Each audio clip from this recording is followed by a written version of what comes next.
my group, Indy, David, and Monty. Today we'll be focusing on calendars. So a little introduction and what we'll be talking about. We'll be getting our sidereal day and year, also solar day and year, to give you guys a little perspective of how the calendar works and how it's relevant.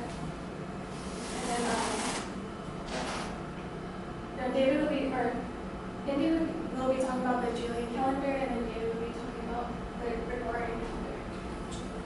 Jocelyn, Yeah. can you do that again, but so like softly that we can't hear you in the back? Okay.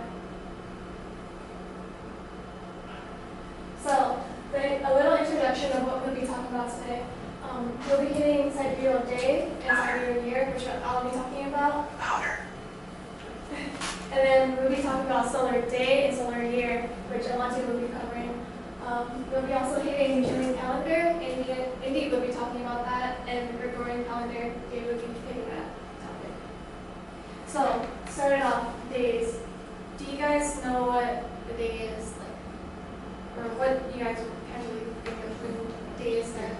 So somebody asked me what a day was. What do you guys answer? 24 hours. 24 hours.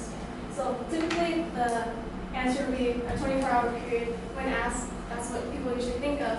But if you ask a scientist or astronomer, they talk about sidereal and solar days. These two days are very different and distinct, and they have very precise definition that go along with it. Okay, so talking about sidereal, a little bit about it. Sidereal is how you the time it takes that Earth rotates on its axis relating to the star. Sidereal is usually shorter than the solar day. It's 23 hours, 56 minutes, and 4 seconds. Compared to solar, there is a 20-minute time discrepancy of 20 minutes and 23 seconds. Due to that time discrepancy, Jocelyn, say one more time. No, go ahead. Get out of your system. Go ahead. Say Go ahead. There you go. That's the last one you get. Okay, Stop looking at the board.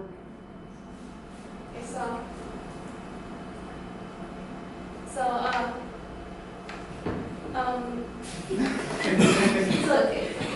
it's not immediate repercussion.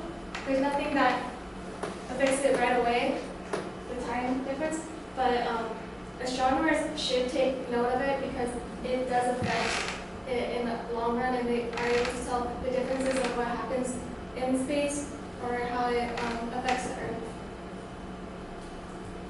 Okay, so who knows how long the solar day actually is? Right here. Like, a solar day is actually 86,400 seconds, which adds up to about 24 hours. And a solar day can also be referenced as solar time, which can be also referenced as clock time, which is right as well. A solar day is longer than a sidereal day, and can also be referenced as sun day. Okay. A solar year is also known as the tropical year, and the solar year is a cycle that's not synchronized with the position of the Earth. The tropical year is exactly 20 minutes shorter than the time it takes the Earth to rotate. The current solar year is about 265 days, 5 hours, and 48 minutes, and 45.19 seconds. Are you sure? Because that's what it says on the board. Why are you reading? I'm not really reading. Okay, keep going. Okay. But this fact is slowly changing. So this brings us to the Julian calendar. The Julian calendar was one of the first largest reforms in calendars because before it was the Roman calendar.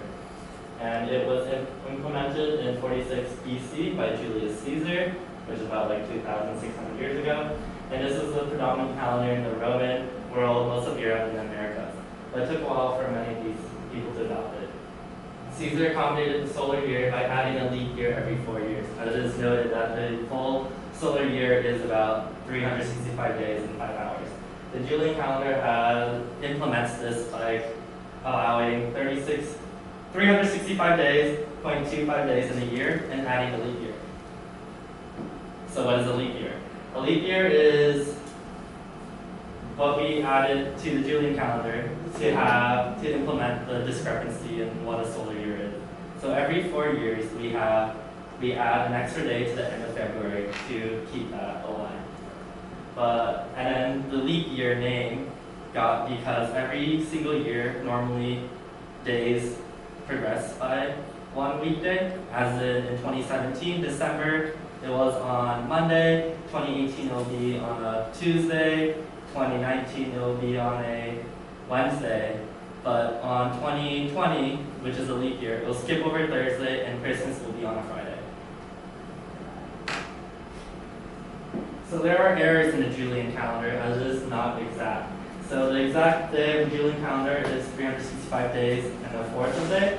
The Gregorian calendar is closer to the actual tropical solar year, which is 365 days and 0.2425 days, which is the actual tropical solar year is 0.24217. The Julian year is on average 10.8 minutes longer than the Gregorian calendar, and by 1582, the Julius calendar was delayed by 10 days behind the seasons. And this was a big issue with the Pope at the time, Pope George XIII. All right, so the Gregorian calendar, so Brian covered a bit of it earlier. So the Gregorian calendar essentially was the calendar that is typically used around the world today. But like Rick said earlier, a lot of cultures had calendars before, prior to that. So like the ancient Mesopotamians and the Mayans, they had different set that were more accurate.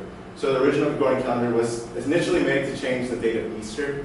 So the Pope, of course, is a Catholic figure, and he wanted to change the Julian calendar because Easter was moving slowly every 11 minutes, and then over time it would be completely off. It would be like in October. So he was more focused on Easter, which is it's a very powerful point in the Catholic religion. And so he introduced it in 1582. So that was the reason why he moved it. He wanted to keep it on March 21st. This was an issue with the Protestants, though, because they thought it was a Catholic plot to move their movement. So during this time, the Protestants were also trying to set up their own thing. So the Pope, this was seen to them as a threat from the Catholic Church. So it wasn't popular with European Protestants. And it wasn't until 1700 that Germany was converted to it, and it wasn't until 1752 that England finally took it. They were like one of the last ones to adopt it. And Orthodox countries tend to connect to the Julian calendar. No, not as much. Yeah, they stuck more to the Julian calendar because they didn't want to adopt the Gregorian because that's what they believed or that was intent. So some never actually did embrace the Reform, some still follow the Julian calendar just to not follow the Catholic vision. So leap year doesn't actually occur every 4 years in the Gregorian calendar.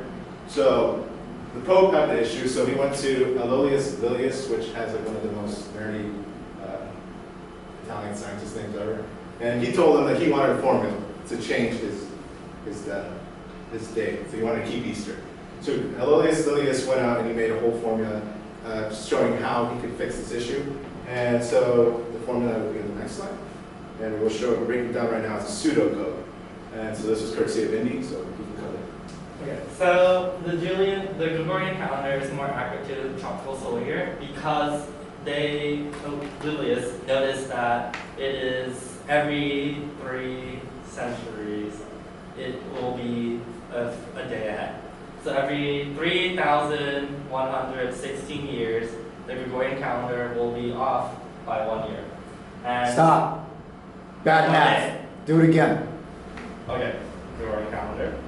There's a difference between 100 and 1,000.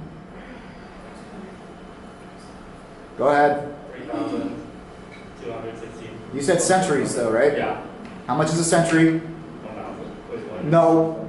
100. Yes. Yes. Okay. 7. Fix it. Go ahead. Here, we can read our pseudocode to help distinguish which days are leap years according to the Gregorian calendar. So if the year is not visible by 4, then it is a common year. Else, if the year is not visible by 100, then it is a leap year. If the year is not visible by 400, it is a common year, or else it is a leap year. So what this Gregorian calendar does is it removes 4 extra days within its every 100 years?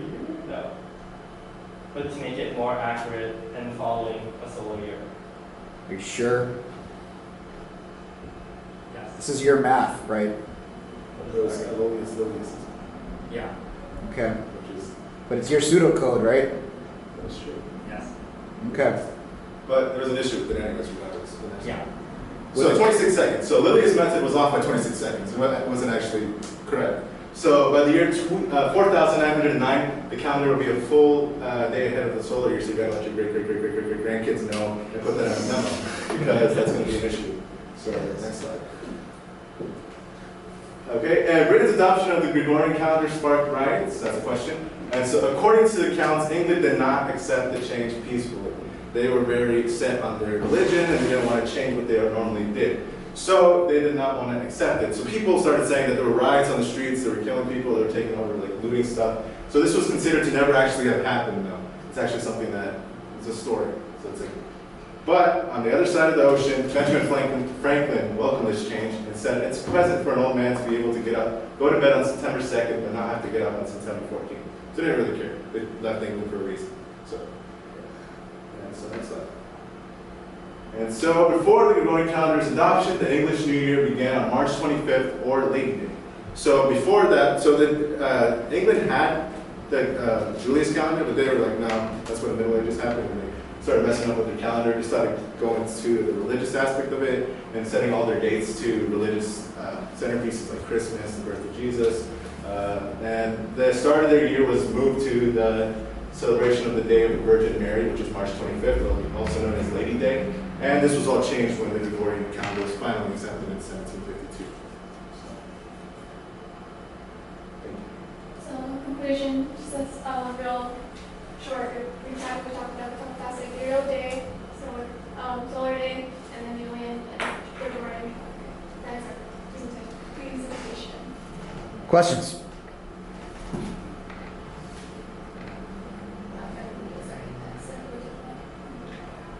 Everybody's an expert now because we covered this twice. Awesome. All right.